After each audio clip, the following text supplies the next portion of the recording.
आपण आलो आहोत खडकुंबी माणिकडो धरणाच्या भागामध्ये, म्हणजे इरिगेशन डिपार्टमेंटचा मालक आहे, याच्यावर ताबा इरिगेशनचा आहे.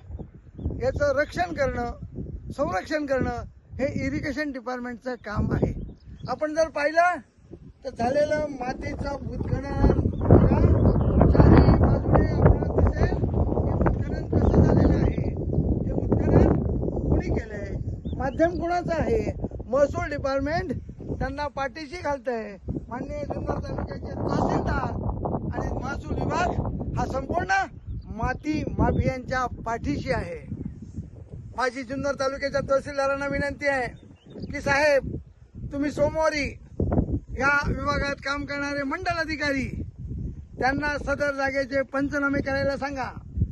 ज्या मातीचं उत्खनन केलंय चारही बाजूने ते संपूर्ण खड्ड्याचं मेजरमेंट घ्या आणि ज्यांनी उत्खनन केलंय हे आपल्याला ज्ञात आहे की उत्खनन करणारे कोण आहेत, तर त्यांच्यावर कडक कठोर कारवाई करून त्यांची संपूर्ण युनिट सेट, जेसीबी असेल, हॉकलाईन असेल, डंपर असतील, हे ताबडतोब त्वरित ताब्यात घ्या आणि जुन्नर तालुक्याच्या तहसील कार्यालयात जमा करा. तहसीलदारांना मी आजही विनंती करतोय की आपण सोमवारी सदर पडलेल्या मातीचे खड्डे, आजही माती त्यांनी काढून ठेवलेली आहे. आज संध्याकाळी रात्रीचा खेळ चाले, रात्री गाड्या येतील आणि ही माती संपूर्ण उचलून नेईल. म्हणजे शासनाची चाललेली लयलूट, महसूल आणि इरिगेशनची चाललेली लयलूट. आज एक मातीची गाडी जर बाहेर विकली 12 ते 14 हजार रुपये एका गाडीचे मिळतात.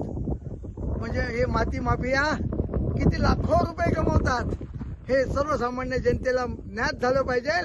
म्हणून मी जुन्नरच्या तहसीलदारांना विनंती करतोय की साहेब, सोमवारी तुमची मंडल अधिकाऱ्यांची टीम पाठवा आणि झालेलं उत्खनन याचं मेजरमेंट घ्या आणि ज्यांनी उत्खनन केले हे सुद्धा आपल्याला माहित आहे त्यांच्यावर कायदेशीर कारवाई करा.